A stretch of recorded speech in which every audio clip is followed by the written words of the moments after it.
Eric DeVries, dental CPA and founder of ForSaleByDentist.com. In today's video, we're going to be talking about the legal entity choice, okay? So now this happens late in the stages, so we're getting close. We've already signed the letter of intent. We're moving forward. We've contacted the banks. They're getting the paperwork done through underwriting. You're doing your due diligence, checking all the little boxes to make sure things are going the way you want to. Now, because we're getting close, we need to pick the legal entity. Now, this could go in front of or behind contacting your dental attorney. So sometimes the dental attorneys will advise you on this, which is totally fine, but it's important, so I'm giving it its own video. I could have put this behind contacting the dental attorney, which we'll do in the next one. And by the way, please, please, please use somebody that's done these transactions before. I've heard it, I've seen it. I've got a nephew, a cousin, an uncle that's an attorney. I'm going to save a couple bucks and have them draft the documents. Don't do that, please. I've seen things go south and not be addressed until after, and it's just silly. For a couple $1,000, don't short yourself. So, but anyway, side note, this could have gone before or after. So here we go, legal entity choice. So when you are picking a legal entity for a cash flow type business, such as a dental practice, you want to put that in an S corporation, okay?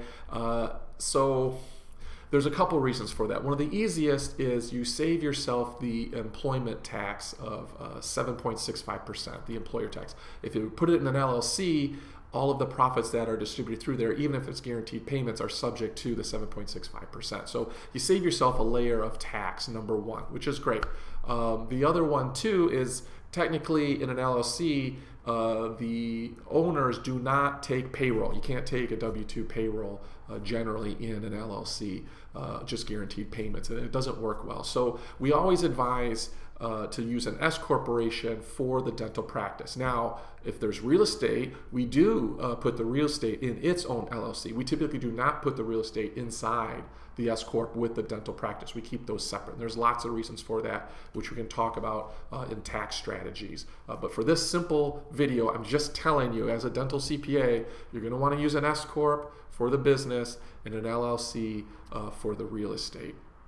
So now for my groups or people that are watching this video to expand satellite offices or whatever, you might want to create an LLC as a holding company, which is very common. And then when you were to acquire this dental practice, if it were a second, third, or fourth, keep those as S corporations, where you could have your IP, your brand, your human resources, accounting, payroll. You can have all your employees even up at that LLC level and charge a management fee down to the S corporations to reduce the profit. We find that when a group, or I use the word group, a multi-location practice may want to have a different ownership with this new corporation here for an associate. We always say that owners plant flowers, renters don't, right? So you want to have skin in the game for your associate on a second or third location, and you could set that in an S corporation there, and you can control the profits through that management agreement up into an LLC.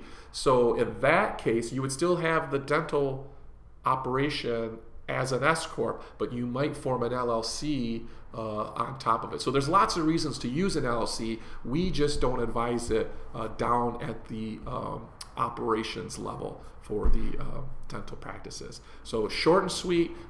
Please, you can use the links below to contact a dental CPA to get more in-depth information, but keep it at high level. You want to use an S corp for the operations, an LLC for the real estate, and potentially an LLC for the holding company of the IP and so forth. So there you go, Eric DeVries, dental CPA.